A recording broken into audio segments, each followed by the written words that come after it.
Talabalarning orasida bir shunday gap yuradiki, masalan, IELTS uchun imtihonni boshqa davlatga borib o'tkazsak, biz aynan hozirgi bilimimiz bilan yuqoriroq ball olamiz degan bir ba'zi gaplar borda. Endi qay daraja haqiqat buni bilmayman. Aynan shu to'g'risida so'ramoqchiman. Masalan, O'zbekistondagi talaba O'zbekistonda IELTS uchun imtihon topshirsa va xuddi shu bilim bilan deylik Xitoyga borib IELTS uchun imtihon topshirsa, balli u yerda yuqori bo'ladimi haqiqatan ham?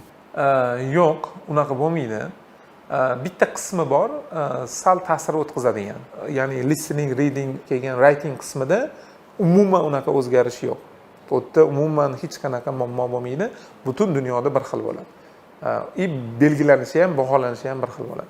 Faqat speaking qismi bor. Gapiradigan qismida farqlanishi mumkin. Chunki 0.5 ball o'zgarishi mumkin. Chunki inson omili bor u yerda. Chunki gaplashganda inson test qiladi. Endi u nega farqlanishi mumkin desangiz, masalan, Xitoyda o'sha xitoyliklarni gapirishni ham biladi, nima deyishni ham biladi-da, inson o'rgangan. Ya'ni speaking o'sha gapirish qismini olayotgan odam o'sha xitoylikni biladi. Lekin to'satdan boshqa davlat vakili kelib qolsa, uni ko'radi-da, demak, shu daraja ekan deb 0.5 ballga farq qilishi mumkin. Lekin katta farq qila olmaydi, chunki katta farq qilib qolsa, anaqaga tushadi. Ya'ni ikkinchi odamni tekshiruvga tushadi. O'shaning uchun men o'ylamayman, shu 2 ball farq qildi degan narsa. 0.5 maksimum 1 ball farq qilishi mumkin.